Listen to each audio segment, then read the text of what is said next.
everyone, and welcome to the very first edition of Feels Like Home Remodeling. My name is Michael, and I'm sitting here today with your friend and mine, the effervescent and ever-popular Mr. Brian Powers, who's the president and owner of Powers Family Construction. Brian, how you doing today? I am doing fantastic, Michael. That's Thank great. you. And you're looking good, too. I can tell that the construction lifestyle is paying off well for you. Well, I haven't hit my thumb with any hammers lately. Well, thank goodness for that. You know, today's show, part of what we're going to be covering is ways that you can improve your lifestyle and comfort with remodeling ideas that you can live with. And Brian, what is our exact topic we're going to be talking about today? Today, we're going to be choosing and planning your project. That sounds good. Tell me how to do it. Well, obviously, the first idea is you have to have the idea yourself of a problem or a solution that you need in the house or outside the house, and a need and a desire. So let's just say you have a plan to fix a fence or build a deck or do any type of home improvement. So the first thing you need to do is do your research. First of all, you have to have a need, so you find the need. And then you're going to do the research, meaning maybe do asking questions at your local hardware store, the supply house, or even ask maybe a neighbor, someone that you know that's has done the project before. Then you're going to make sure that you're going to want to do a little bit more research and even look it up maybe on an internet search where there might be someone who's placed a video or a how-to, something like that, to give you an idea of what they did in such a type of projects. Really to figure out, is this a project I'm going to do myself, or do I need to hire somebody? So how do you determine if you're going to do this project yourself? Well, that's going to take some self-assessment because, all do-it-yourselfers and all, service people have a different level of expertise, a different level of experience, and a different level of, let's call it, stick with it. Attitude, because sometimes when you're doing something new or something that's a difficulty rating, it's difficult to complete the cycle and do it. So you kind of have to know yourself. But generally speaking, you can take a look at something that might take, you find out how long it's going to take to do.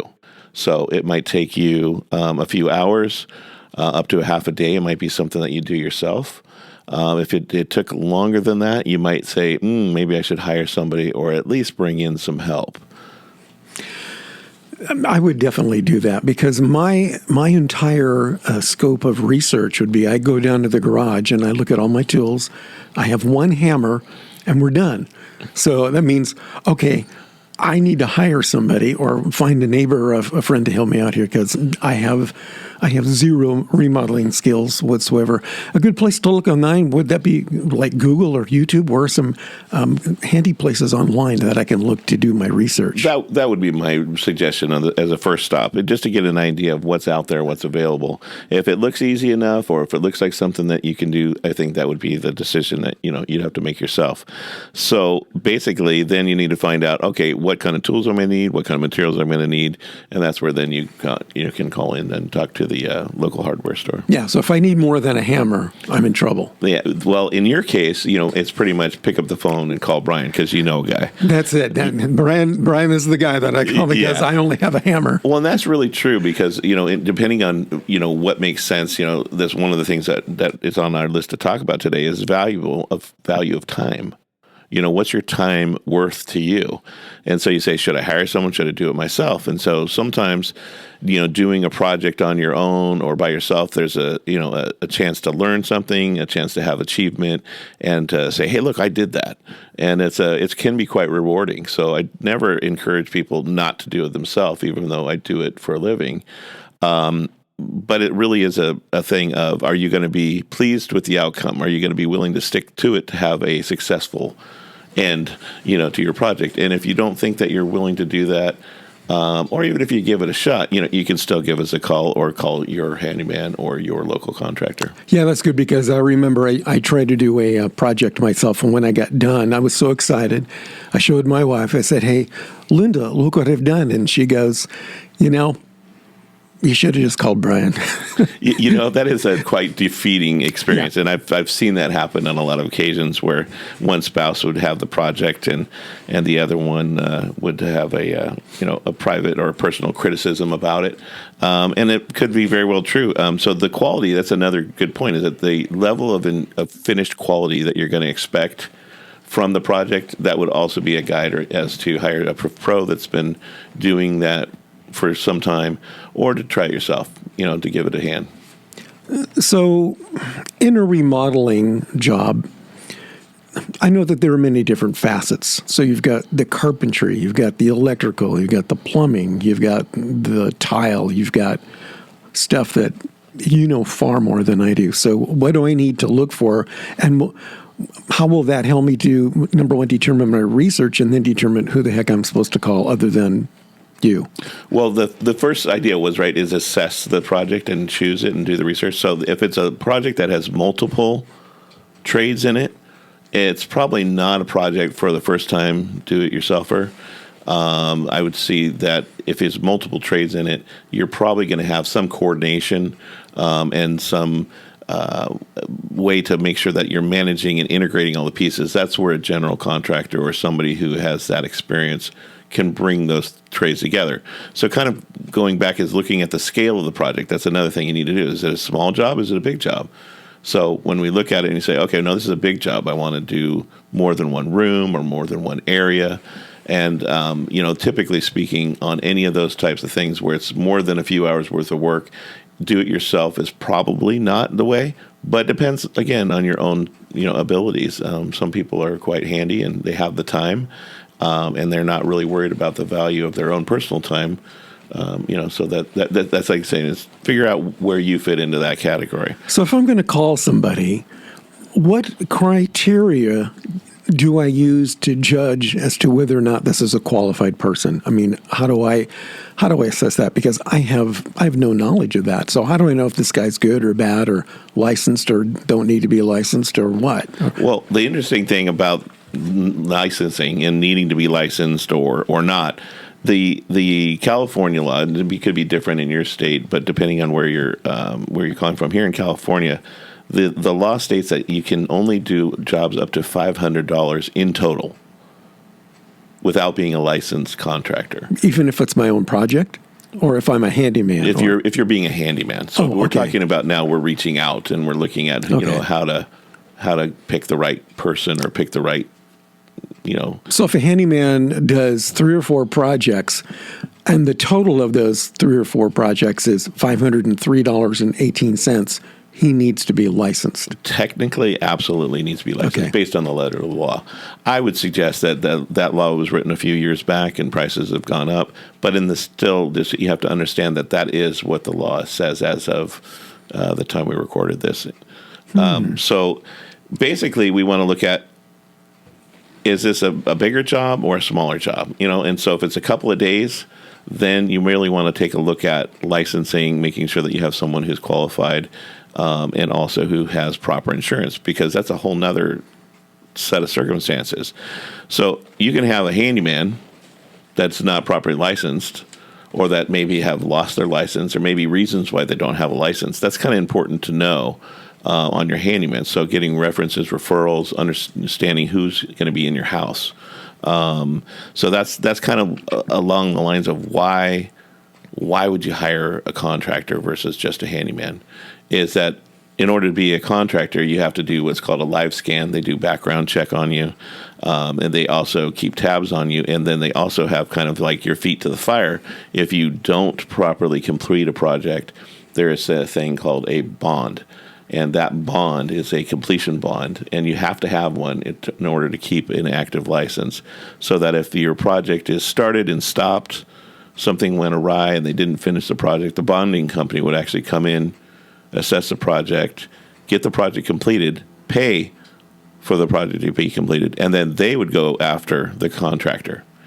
With a handyman, that person may walk away with your deposit money, or it's not likely, but it could happen, and it does happen all the time, and you don't have any recourse with them.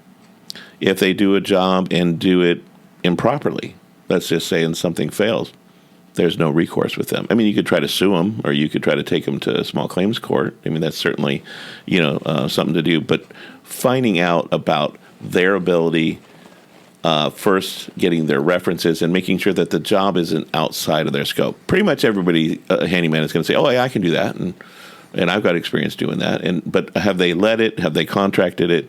Do they know the nuances of it, or have they just done the work? Because certainly looking at it, say, "Oh, I could do that," and it makes it kind of, if they know the jargon, they know the lingo, and you don't, it could be very convincing that someone could come in and just say, "Oh, yeah, I can do all this," and then you end up holding the bag and having to pay to have it done over, and that's really, really sad. So this is kind of making my head hurt because there's a lot of information that I, as a homeowner, a consumer that's just trying to hire somebody to do some remodeling in my home, do I have to know all of these questions to ask? Like, let's say, for example, if I'm hiring you to do a job, do I have to have a list of all of these questions that I have to ask you, or do you just come up to me and say, "Hi, my name's Brian Powers," and do you provide all that information up front, because I don't even know what questions to ask? Right. Well, if you call me and you talk with me and I come out to visit with you, I would tell you many of these things that are pertinent at the time. So what I mean is that this is something that a handyman could do, or this is something, have you thought about doing this yourself? I can give you a pricing on it. If that comes up, I definitely will reach out to people and let them know, hey, this is a pretty simple job. Screwing in a light bulb, is this something that you want me to bid out for you, or you want to try it on yourself? So I'll always take a look, look at what the project scale is, and then try to give them the best opinion to hire somebody, or to hire me, or to hire another professional. So do most other contractors, do they come prepared to display all of their license information, their insurance information, their bonding information, all this kind of stuff, just to kind of help the homeowner, or a guy like me who knows nothing? You can trust me, or these are my qualifications? I mean, do you come prepared to do that? And do other contractors do the same thing? And is that something could be a red flag if they don't offer me that information up front? Because as a guy that doesn't know anything, I don't know what questions to ask. Should I at least look for a contractor who's going to just help me along here and give me the information I need? Well, the truth is, yes, that they should have that information readily available. So for us, I carry a pocket license and a pocket bonding card, which shows, my license information, our bonding information. I also have documents, within my estimate pad, typically, that would show our insurance and our not only our bonding insurance, but as well as our liability insurance and workers' compensation insurance for those projects that require workers' compensation. So kind of getting into that segue of insurance, because you're asking, do I need to know that as a homeowner? The answer is, you need to know it, that it exists, and you need to know that whether they supply it or not, to ask. And one interesting thing was I found this out not too far along the line. If somebody says, you ask them if they're licensed, and or if they show a license and they're not actually licensed, that it's a felony in the state of California. So, oh my. Yeah. So literally just from that fib or that lie, and sometimes people might have been licensed and they've lost their license, it's been suspended, or they're borrowing somebody's license. And those are red flags as well. So, yeah, I've got a partner, he lives out of the area and I work here. And if they're not the actual licensed person, or the salesperson, the person that's coming to your home, is not registered with the state of California on the license board, then that's something that you should just take into consideration as far as their qualifications. You're going to need to do a little bit more work.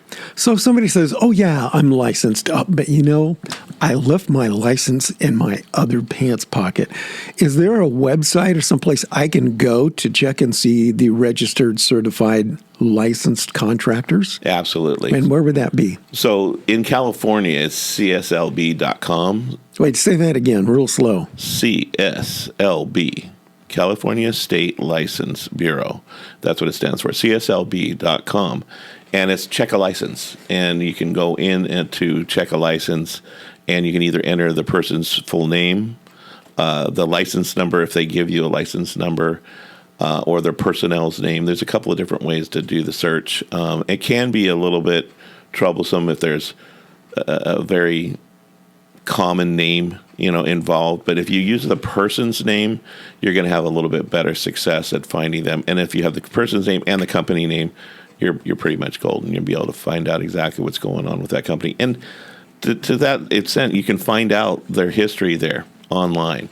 And you can find out, if they're licensed in the categories of the type of work that you're looking for. That does happen as well. Some people are licensed, but then they're doing work in another category that they're not properly licensed for. So you just want to know these things going in so that you can do your best to protect yourself and make sure that, your choices, you're making the right choices for you and your family. Is there any such thing as an intra or interstate license? Like, let's say I'm licensed in Utah, but I don't really have a license in California. Would I, as a contractor who's moving here, be allowed to work for a time or a little while using my out-of-state contractor's license, or is that not a good thing? Well, typically speaking, California has some of the most rigorous laws and building codes and to try to keep up with. So having anybody coming into California without a California's license, I'm not exactly sure if that's acceptable or okay. I do know in some states they do allow California contractors, such as the solar industry and things like that, where they come in and do a project by project. But I do believe that almost all states now require, a license for to do business in their state. And some have reciprocal agreements, so that way if you have a California license, and you want to do business in Arizona, then Arizona says, okay, you've got a license. You just have to take a lesser test, maybe just about the law and legal stuff for Arizona, and then qualify, and you'd have a dual license, one for Arizona, and then you'd have one for California. But they would be two separate licenses. Okay, cool. So what else do I need to do to plan my project? Well, we really got down to trying to figure out, should we hire someone and how to hire someone, but we really got into a lot of detail about how to hire a contractor. On our next show, we'll talk about more stuff about what to ask your contractor to make sure that you're going to get all the best things out of your contractor, what their standards are and things like that. But for today, planning your project is just making sure that is this going to be something I'm going to hire a contractor, a handyman, or do it myself? Once you've assessed that and you've got yourself into that you're going to hire a contractor, then you can allow your contractor to help you do that planning process. How long it's going to take, how much it's going to cost, what are the things that are going to be inconveniences and things like that you'd want to look out for. So next week we're going to be talking about that, more in-depth stuff about how to properly choose a contractor or somebody that's right for you. Exactly. Yeah, because contractors, like they say, a dime a dozen, there's a 1,000 of them out there, but are they all created equal? Some are great, some aren't so great. So how do you find out? I guess the hard way. For some people, it is the hard way. So obviously, one thing we didn't talk about was looking up for references. Oh yeah, that's kind of like pretty self-explanatory. But don't always trust something online. People say, "Oh, well, I had the great online review. He had 10 online reviews," and I've seen those things. It's really that they can be, let's say, not accurate. Let's just put it that way.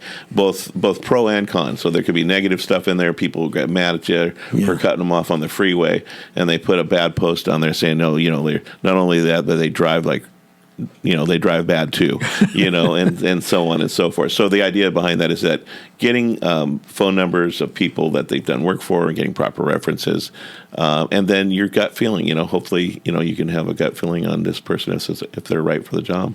Well, that's great.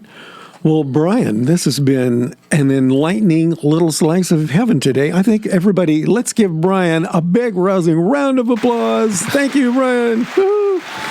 We're looking forward to our show for next week. You notice how everybody in the crowd just kind of stops all at the same time. And it is amazing. It's amazing. We've got these guys. We've got them trained. Just try one more time. Guys, clap for us. And they all stop. It's amazing. It's amazing. It's like right on cue. Technology nowadays. So next week, the fabulous and ever popular Brian Powers of Powers Family Construction will be here with another edition of Feels Like Home Remodeling. We'll talk to you guys later and see you soon. Bye-bye.